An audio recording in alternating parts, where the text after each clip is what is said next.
Glad to see you guys here.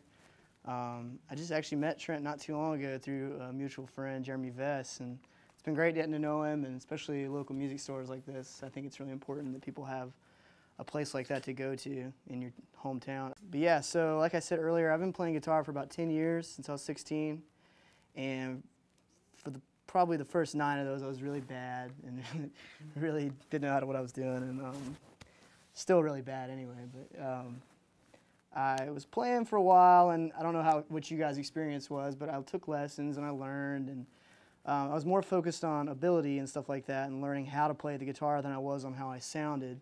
And I also wasn't playing in front of people, so I didn't have to worry about if I sounded really bad. But then as I got a little older, I got a lot more involved in bands with friends and local churches and stuff like that. I was at the same church for like 13 years, so I played there a lot and was on the worship team and kind of cut my teeth doing that. And I had some guys around me, luckily, that were more focused on what you sounded like than how fast you could play 30-second notes. And so they kind of took me under their wing and talked to me a little bit about tone and how to get the sounds you have in your head out of your amp and your guitar and out of your fingers and stuff like that. So I was lucky that I got to be around that kind of environment, and there's not a lot of that sometimes, especially mentoring. But so that's why I love to talk shop. I love to talk to people about tone and pedals and guitars and everything sound related, from the amp and to the cables to the guitar to the pedals to everything. So that's kind of why I was really glad to be able to come do this with Trent and be here at Griffin's Guitars. But also as far as M Pedals, which is the company I own, I run that with me and my wife. It's a small business still, very small. Run it out of my house. I actually built all these in the garage. When I was in college, I went to school for electrical engineering and at UNCC, and as I was going through college and learning a lot of the concepts, I was like, man, I could probably apply a lot of this to guitar, and I could. So I decided while I was a sophomore to build a guitar pedal, and it was terrible. It didn't work. It sounded like a fuzz when it was supposed to be like an overdrive, and it was really bad, but eventually got it to work. And once I got out of college and had a little bit more spare time before I got married, I would stay down in my parents' basement, and I would try to come up with different guitar effects and build stuff. I would clone stuff all the time, like if I wanted an effect but I didn't have the money for it, which is most of the time. I would say, like, well, I'll just try and build it, and usually I could get a pretty close sound to, you know, what I heard on YouTube videos and live. So I kept building and kept experimenting, and so out of that, like, I started doing stuff for some friends around the area, musicians and stuff like that in Charlotte. And so I decided, like, well, maybe I can, you know, make a little money off this. So I just started to make my own effects, and that's kind of where a lot of the M Pedals came from, was just tweaking the stuff over the years and, you know, playing and deciding what I liked and what sounds I wanted to get out of my amp and guitar, and just building them. So I build all these by hand at my house, and it takes a long time.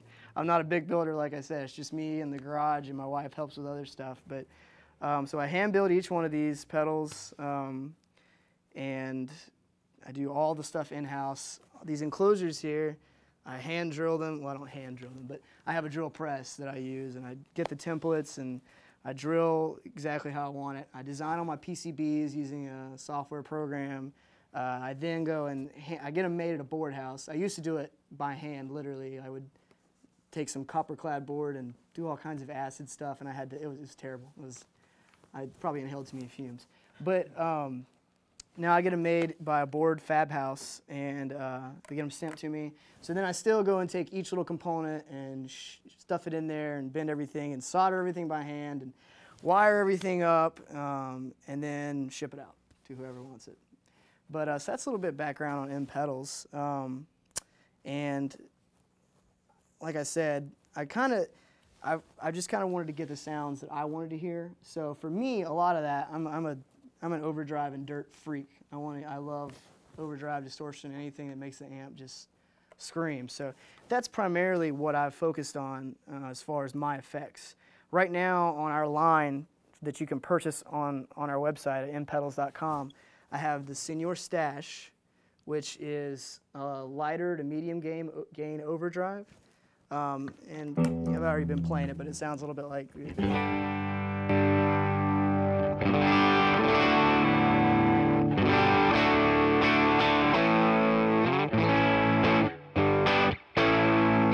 It's nothing over the top. It's real light overdrive. You could get it if you really wanted to crank the amp, but it'll go in other places. That's what the gain right around, I guess 10 o'clock, something like that. But this is the gain maxed out.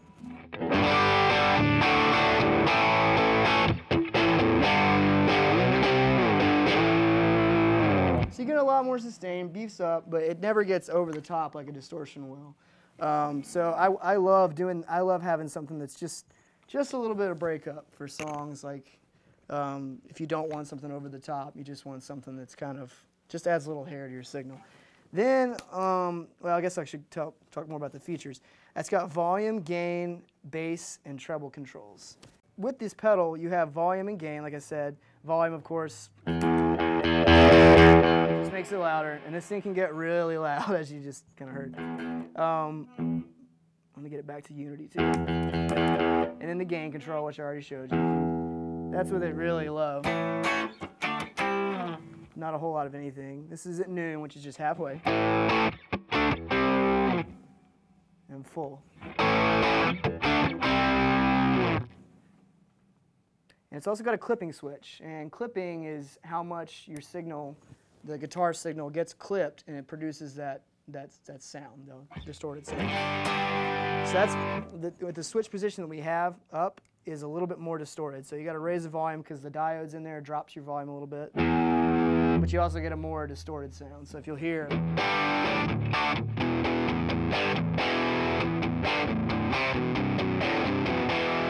can hear it distort a little bit more.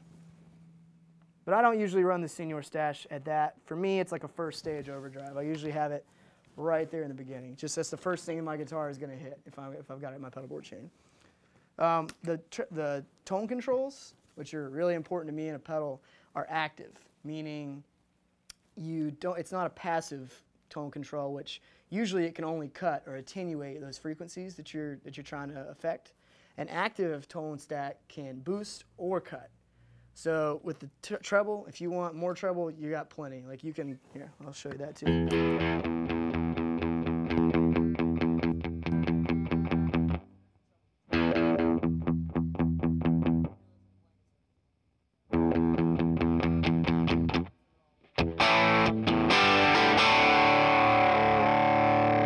You can really hear the higher end frequencies get accentuated with that.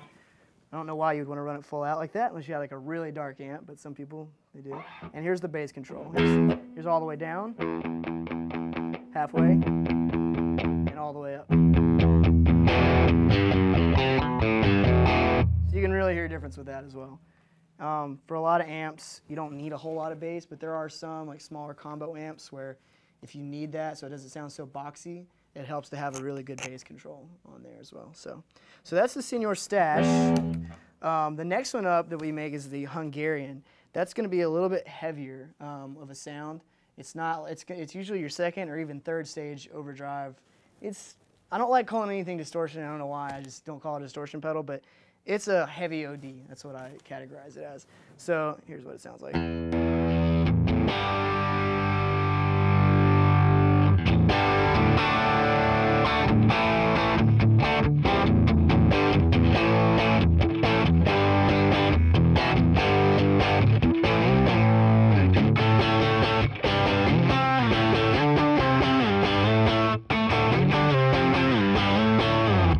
It's got a little bit more growl to it. It's a lot more compressed than the Senior Stash. So it gives you like a tight kind of Marshall feel, if you will, or even like a cranked boutique British amp, like Dumbles or Matchless. I actually don't even know if Dumble is a British amp, but that's what it reminds me of.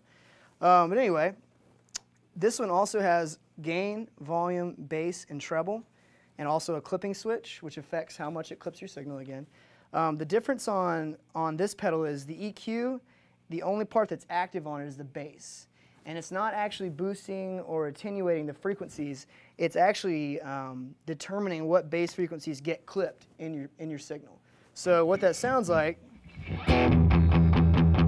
is with it all the way down. Still plenty of bass. You're not cutting the bass out. It's just you'll hear how it goes. That's halfway. You can hear it start to clip the frequencies a little bit more. It starts to fuzz up the lower end. That's with it all the way up.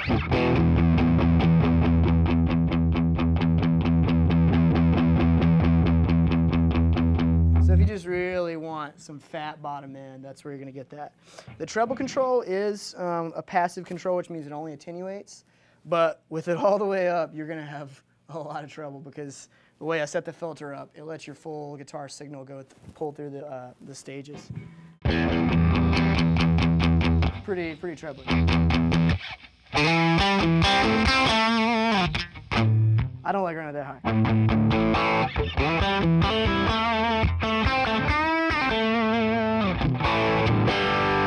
Still a really flexible EQ section, and you can do a lot with it. But just like I said, overall a heavier gain pedal. Here's with the gain control all the way up.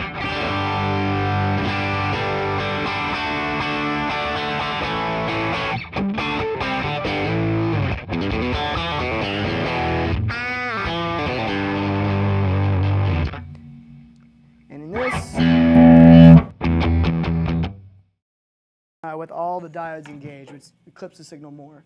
If you don't want that heavy or that compressed of a sound, like that, you can engage. You can change the clipping position switch up here. It makes it a little bit more open, a little bit more as if you were doing like a Fender amp and you were cranking it. That's with it, more clipping. And that's with less clipping. And you can hear how the volume jumps even with the amp, just because it's a little bit clearer. You don't have as much affecting your signal in the clipping path.